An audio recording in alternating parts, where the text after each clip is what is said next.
What's up, man? How are we feeling heading into this one? Doing great. Feel great. Had a great training leading up to it, as always, and I'm just ready to get in and show, my improvements. Is that something I know fighters always say, like, oh, this one's a great training camp, this one's a great training camp. How often is it actually a great training camp versus how often are you hiding some injuries and nagging stuff? Well, I mean, every training camp, every week, especially depends on the person, but there's always little bumps and bruises and things. But as fighters, you know how to put that behind you and push through it regardless. But for me, I'm still in the process of I've been an American top team for a little over a year now, and I can see the improvements and how I've changed and all the different things that I've added to my arsenal. And when I say it, I'm getting better, I truly believe I'm getting better, and I'm just ready to ready to show everybody what I'm capable of doing. Is that a cool experience, right? Because I'm sure as you're a younger guy training and fighting, you think, oh, I'm unstoppable, I'm unbeatable, I'm amazing. And then you go to a gym like that, and then you're around killers and you're around these amazing top tier guys that you think, oh, there's really is levels to this, and I can see the progression I have to make. Is that a cool experience? That's exactly right, and it's an amazing experience. You when you're a small fish, a big fish in a small pond, it's one thing. But when you become the little fish in the big pond. Now, when you start getting these killers like Pedro Munoz, Marlon Moraes, Alexandre Pantoja, and other fighters that aren't in the UFC right now, like Kyoji Horiguchi, Adriano Moraes. When you train with those guys every day, you're gonna take some bumps and bruises, but you can see the improvements, as it goes on, and you guys are pushing one another. So, and it's great to feed off one another. All those guys are coming off of big wins, and some coming off losses, but still really good performances, and just getting to feed off of that energy, and to I look up to those guys and take bits and pieces of what they've taught me, add it to what I do, and it's going to make me more successful. I'm sure, especially at the beginning, there are days where maybe you don't win the sparring matches, right? I'm sure there are days where you're like, God. But so how hard is it to go back to the gym the next day knowing like I'm taking some licks today? But then when you start like matching them or even getting the better of them, how much motivation do you take out of that? Like, oh, I can see the progress that I'm making. It's not that hard for me, because that's the reason. That's why I moved to American Top Team. I want to lose rounds, and I've lost plenty of rounds. I've lost plenty. I've won some, and when you lose a bunch and then you win some, those wins that you get, it feels much better. You can. That's when you really see the improvements. And even when you're losing a round, you can still see improvements. The margins of losses in those rounds get smaller and smaller and smaller, and then every now and then they swing towards your favor. But for me, it doesn't really hurt me. I come home and I'm like, man, I didn't feel too good today. I tell my wife, I didn't do too well today, but next time I'm gonna get them. And it's great. That's why I moved there, to take those losses. That way, I'd much rather lose in there than go out in the cage and lose in the octagon. Losing, and it's not losing, it's sparring, right? But losing to those guys at that standard it's you're still going to do better than against the guys in here, right?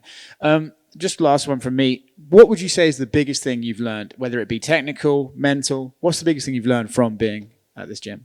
I think the biggest thing is just learning, continuing to be a sponge, learning what works for you, what works best for you. And the biggest thing for me, the older I get, even though I'm still young, just learning how to recover, the best ways to recover things that are good and bad for your body, things that I used to do that I thought was fine, and now the older I get, the harder I've been training, the more I realize that maybe I need to get rid of some of those things and do other things. So recovery, sleep's a big thing, and just making sure that once you have a hard day of training, going back home and recovering and preparing for the next day. Thanks, man. Thank you. Hey, Tony.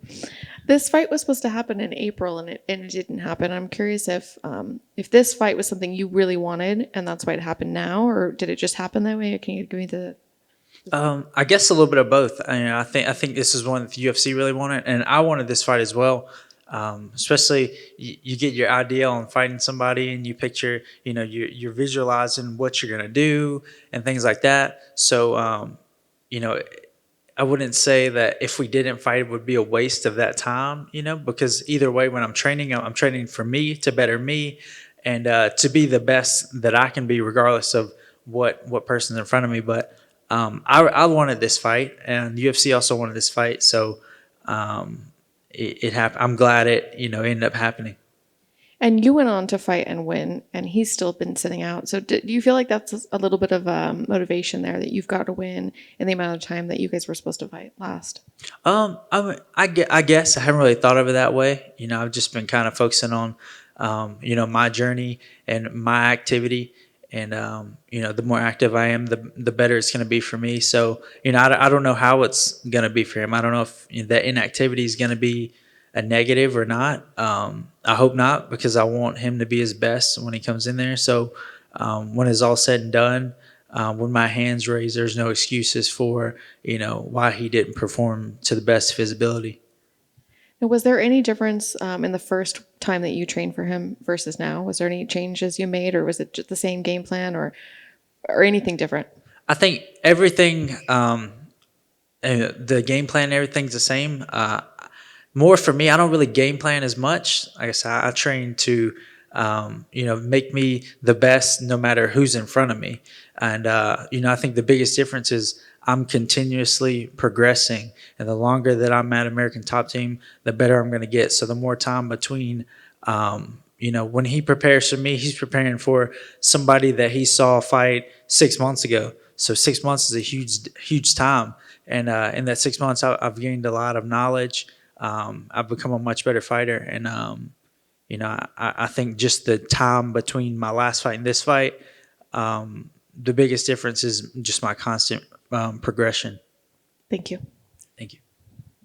Tony, thanks for taking the time to talk to media. No problem. Thank you. Yes, sir. On that progression, you've evolved as an athlete.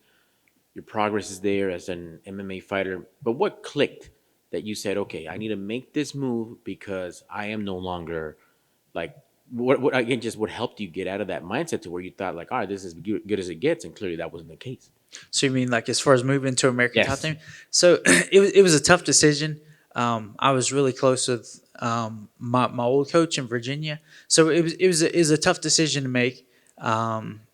It was one that I knew eventually I would probably have to make, and it's one of those things where you're progressing, and then you can kind of see you're getting a little stagnant, and you're not progressing as much. So, I lost. That had a little bit to do with it. It's kind of like that last that last indication of, okay, yeah, I'm kind of plateauing here, and my loss in my debut is kind of, that was part of the reason, and on top of that is just kind of just the eye opener. Like, maybe if I, had better training, tougher partners, maybe these situations that made me lose. Maybe if I got in those situations during practice, I'd know what to do, and I wouldn't be in that situation in the fight. So, my wife and I, we made the decision to move down to Florida, and it's been great. I've done nothing but get better.